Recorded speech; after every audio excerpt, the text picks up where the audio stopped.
회색 코뿔소는 동물이지만 경제 용어입니다. 위험이 보내는 신호를 무시하다가 발생하는 사고를 말합니다. 세계정책연구소 미셸 부커가 2013년에 다보스 포럼에서 처음으로 이 개념을 말했습니다.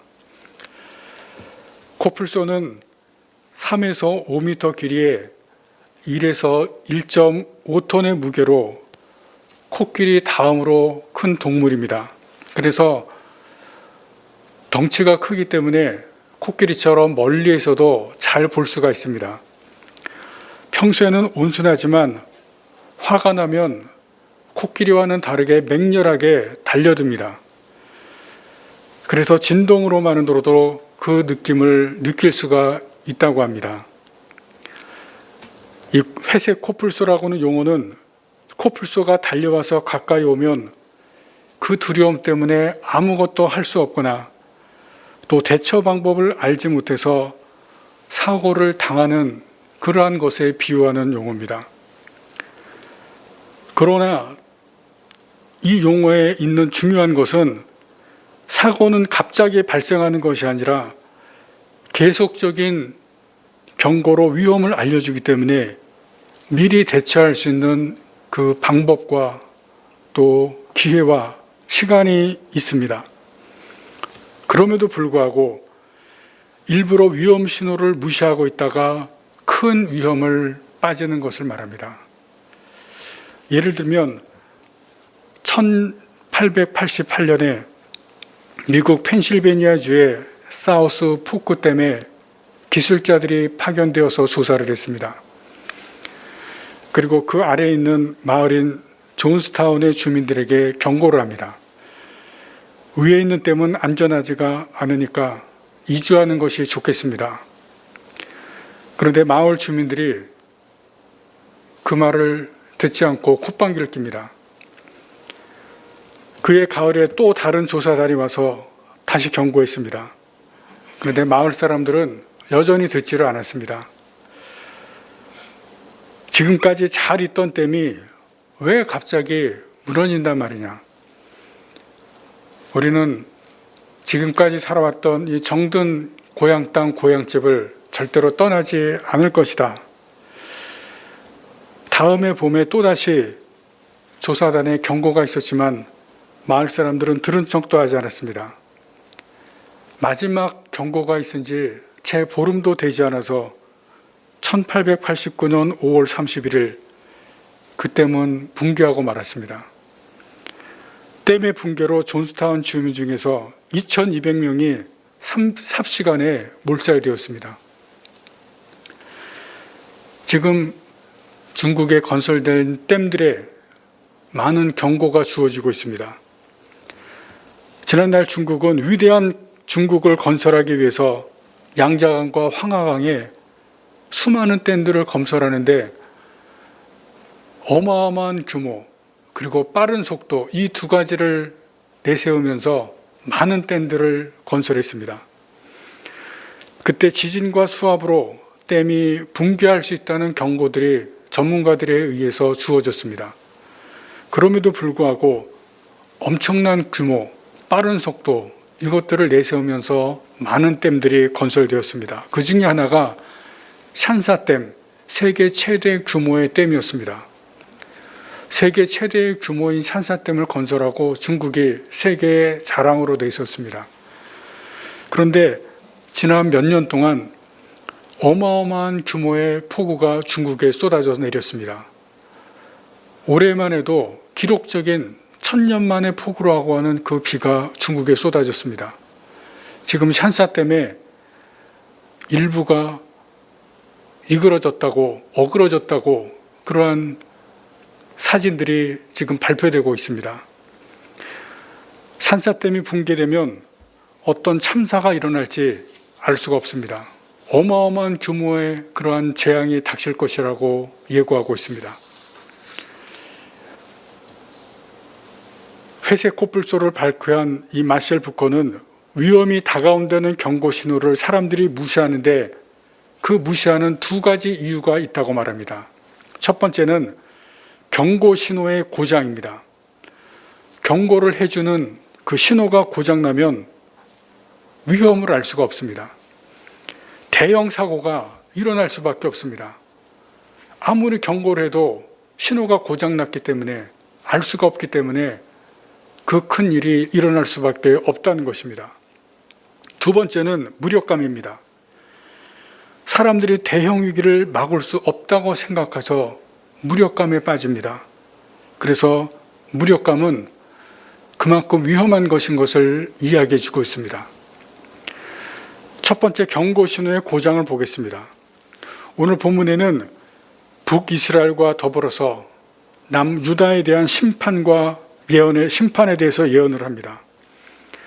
하나님께서 말씀하신 것이 무엇이냐면 아주 간단하고 단순합니다. 죄를 지으면 하나님의 심판이 임한다는 내용입니다. 오늘 본문에 보시면 앞에서도 보았지만 동일한 말씀이 나옵니다. 북이스라엘이나 남유다나 하나님 앞에 죄를 지으면 하나님께서 심판하신다. 계속 그 내용이 동일하게 반복됩니다. 오늘 본문의 내용을 우리가 자세하게 설명을 하지 않겠지만 한마디로 말씀하면 그것입니다. 너희들이 죄를 지었다. 계속해서 죄를 지으면 하나님께서 북이스라엘이나 남유다나 심판하시겠다. 하나님을 젊은 사자로 비유합니다. 아주 강하고 젊은 사자인 하나님께서 너희들을 다 움켜잡고 다 찢어버리겠다. 심판하시겠다는 것입니다. 경고입니다. 그 심판의 내용은 나라의 멸망과 백성들의 포로입니다. 우리가 호세아서를 계속 보고 있지만 하나님의 심판의 말씀이 계속됩니다.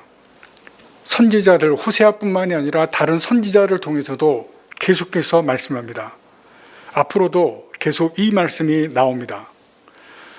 이 북이스라엘은 아직 멸망하지 않았습니다.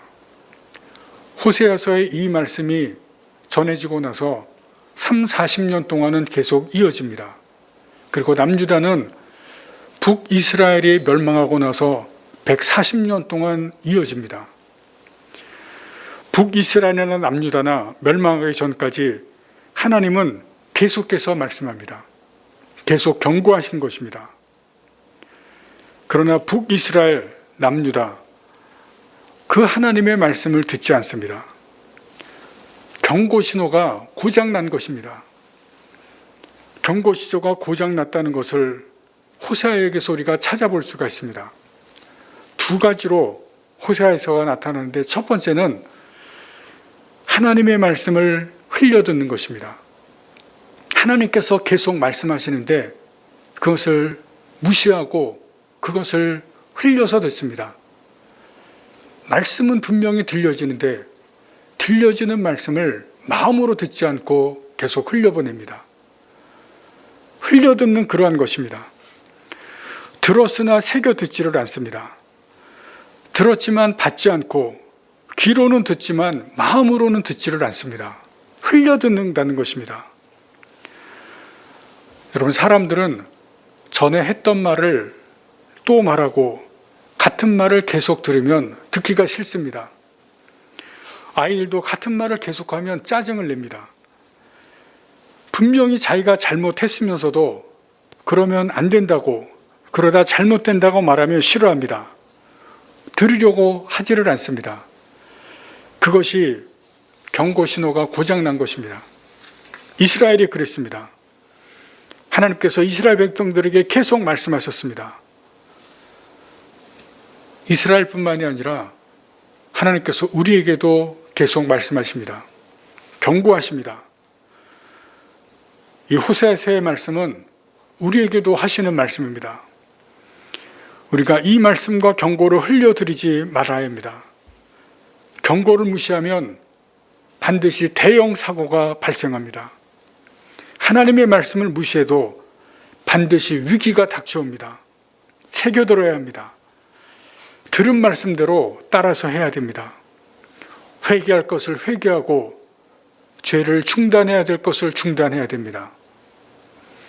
두 번째, 호세아서에서 경고 신호가 고장났다는 그것은 듣고 싶은 것만 듣는 것입니다. 성경을 보시면 하나님의 종들이 백성들에게 말하는 내용 대부분은 듣기 싫은 말입니다.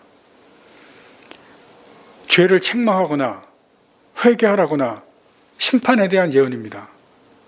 이스라엘 백성들, 그들이 이러한 말씀들은 좋은 말이 아닙니다. 듣기 싫은 말입니다. 그래서 이스라엘 백성들은 그 말씀을 듣지 않고 귀를 막습니다. 때로는 이러한 말씀을 전하는 하나님의 종들을 핍박했습니다. 예레미야 선지자는 유다의 마지막 선지자입니다. 하나님의 말씀을 전하다가 감옥에 갇히기도 하고, 그리고 예레미야 선지자를 죽이려고 하는 사람들에 의해서 깊은 웅덩이에 빠지기도 했습니다. 거기서 죽으라는 것입니다. 결국 유다 멸망 후에 동족인 유대인들에게 붙잡혀서 애굽에 끌려갔고, 거기에서 예레미야 선지자는 죽었습니다. 그 이유가 무엇이냐면 그가 전한 하나님의 말씀 때문에 그렇습니다. 예레미야 선지자는 나라를 멸망시키기 위해서 공곡해오는 적국인 바벨론과 싸우지 말라.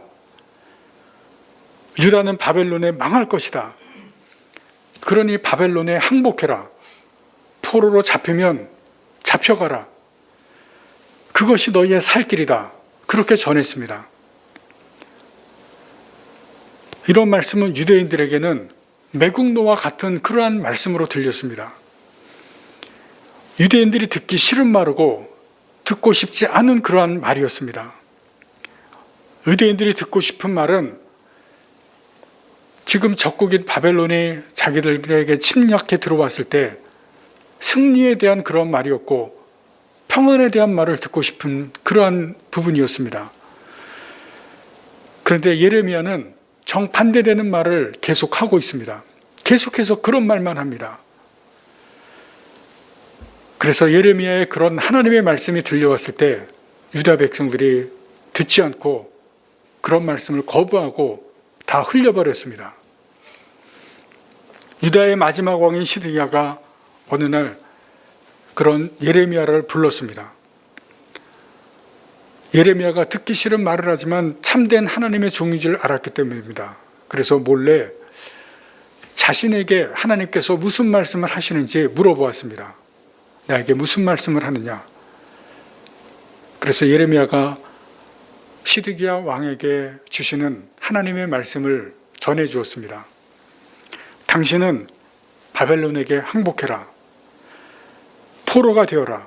그러면 당신과 당신의 가족이 모두 다 살고 평안할 것이다. 여러분, 시드기야 왕이 예레미야가 전한 이 하나님의 말씀을 어떻게 했겠습니까? 들었지만 받아들이지 않았습니다. 왜냐하면 듣고 싶은 말이 아니었기 때문에 그렇습니다. 지금 바벨론이 예루살렘을 포위했는데 그 바벨론에게 항복해라. 포로로 잡으면 잡혀가라. 싫은 말입니다. 그러고 싶지 않은 것입니다. 시드기야 왕이 듣고 싶은 말은 이스라엘이 승리하는 것, 유다가 승리하는 것이고, 그리고 평안에 관한 말입니다. 만약에 예레미야가 그런 말을 전했다면 아멘하고 받아들였을 것입니다. 결국 유다는 멸망했고 시드기야는 자녀들이 다 죽임을 당하고 본인은 두 눈이 뽑힌 자로 비참하게 포로로 잡혀갔습니다. 우리도 듣기 좋은 말이 있고 내가 원하는 그러한 말에 마음이 열립니다. 듣기 싫고 안 좋은 말은 귀가 닫히고 마음이 닫힙니다. 왜냐하면 그것이 사람의 심리고 사람의 본성입니다. 누구나 자기에게 좋은 말을 할 때 그것이 듣고 싶고 그것을 마음에 새기고 싶습니다.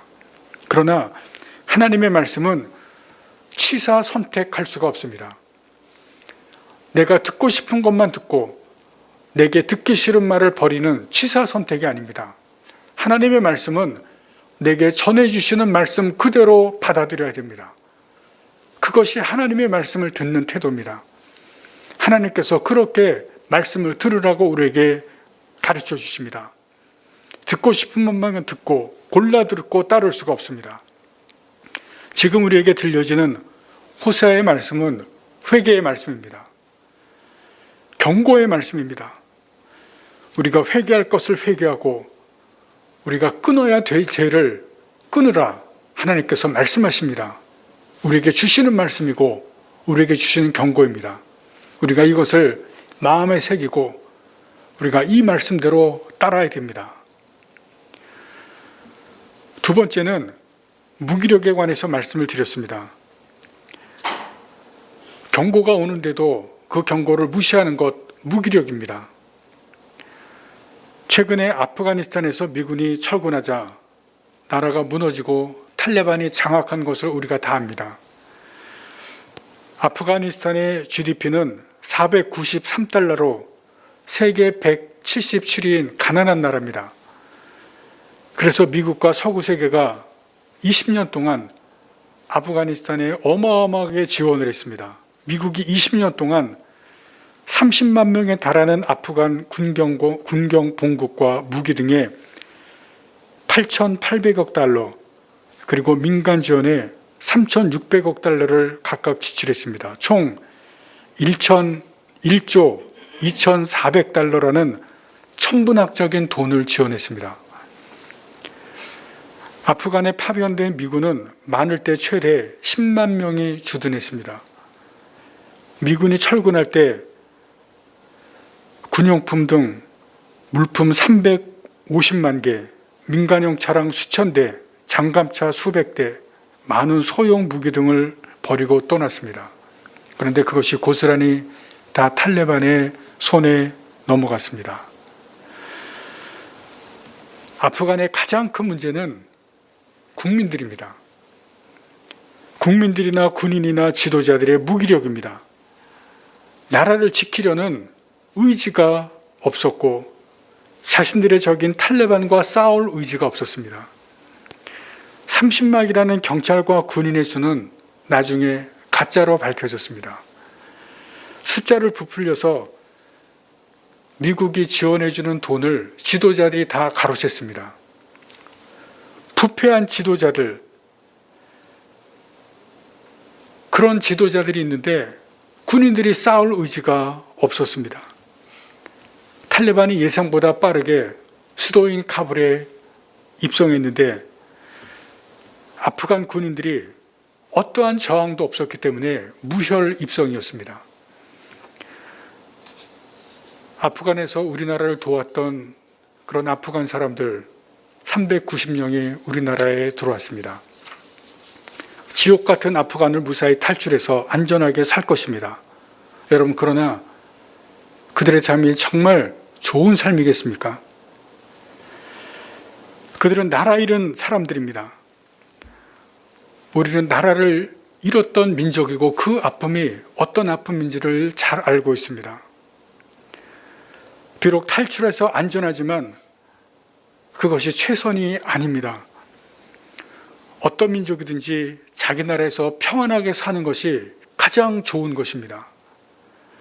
그러기 위해서는 나라를 위협하는 적군들과 나라를 위협하는 적들과 싸워야 되고 그 싸움에서 이겨야 됩니다.